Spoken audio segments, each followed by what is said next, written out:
이에 그들이 제자들에게 와서 보니 큰 무리가 그들을 둘러싸고 서기관들이 그들과 더불어 변론하고 있더라. 온 무리가 곧 예수를 보고 매우 놀라며 달려와 문안하거늘 예수께서 물으시되 너희가 무엇을 그들과 변론하느냐? 무리 중에 하나가 대답하되 선생님, 말 못하게 귀신 들린 내 아들을 선생님께 데려왔나이다. 귀신이 어디서든지 그를 잡으면 거꾸러져 거품을 흘리며 이를 갈며 그리고 파리해지는지라.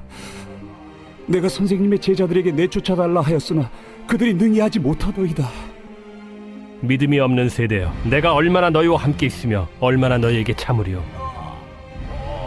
그를 내게로 데려오라.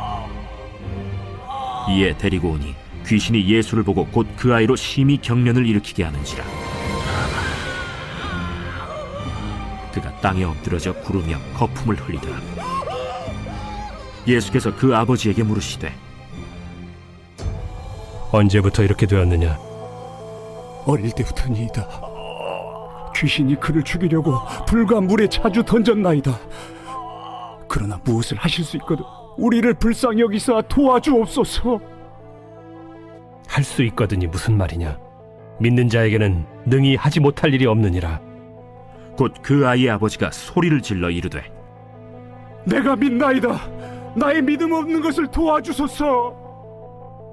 예수께서 무리가 달려와 모이는 것을 보시고 그 더러운 귀신을 꾸짖어 이르시되 말 못하고 못 듣는 귀신아, 내가 네게 명하노니 그 아이에게서 나오고 다시 들어가지 말라.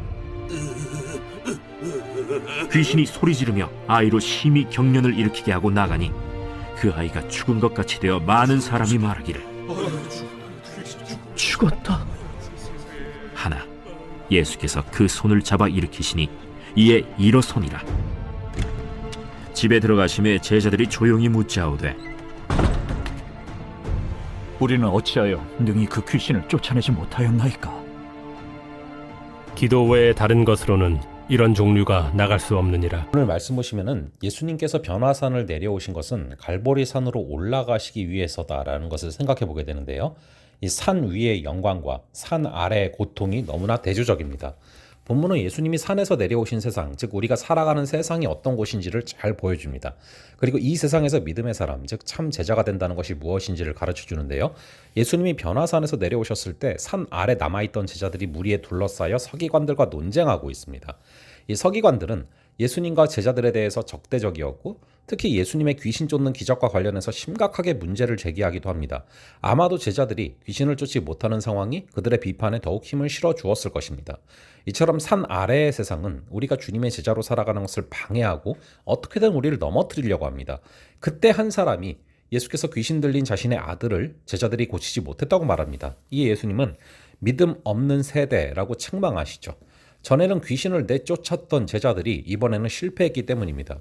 예수님의 부재 때문이 아니라 과거의 성공에 취해서 믿음으로 행하지 않은 것이죠. 믿음이 없이는 능력이 나타나지 않는 것입니다.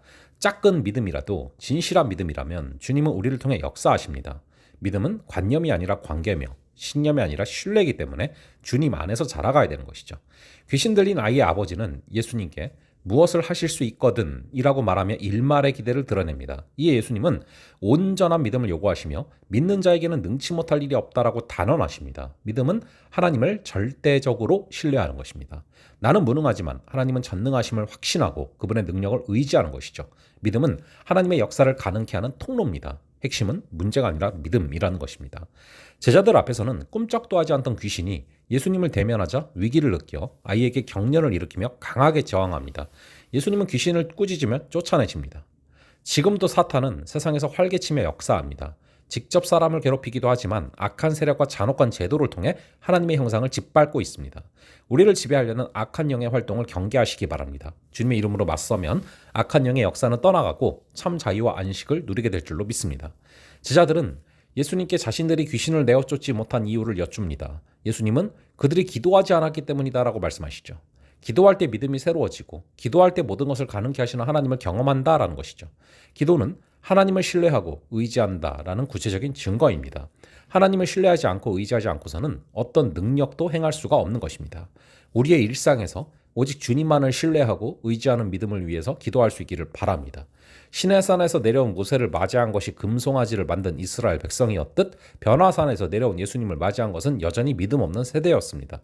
주님은 우리에게 겨자씨만한 믿음을 요구하며 또 기도의 삶을 살라 말씀하십니다. 습관을 쫓아 감람산에서 기도하셨던 주님의 모습을 온전히 닮아가는 그런 우리가 되기를 바랍니다. 잠시 기도하겠습니다. 아버지 하나님, 산 위의 영광과 산 아래의 고통이 얼마나 대조적인지를 다시금 바라봅니다. 아버지 하나님, 우리에게 이 산 아래의 세상에서도 승리할 수 있도록 믿음을 허락하여 주시옵소서. 주께서 주시는 그 절대적인 믿음이 있을 때, 주님을 신뢰하고 의지하며 걸어갈 때 우리 주님께서 주시는 능력으로 문제를 해결하는 역사가 임하게 될 줄을 믿습니다. 아버지 하나님께서 우리를 붙들어 주셔서 오늘 하루도 우리가 문제에 빠지는 것이 아니라 믿음으로 승리할 수 있는 역사를 허락하여 주시옵소서. 감사드렸고 이 모든 말씀 우리 주 예수 그리스도의 이름으로 기도합니다. 아멘. 그럼 또 다음번에 뵙도록 하겠습니다.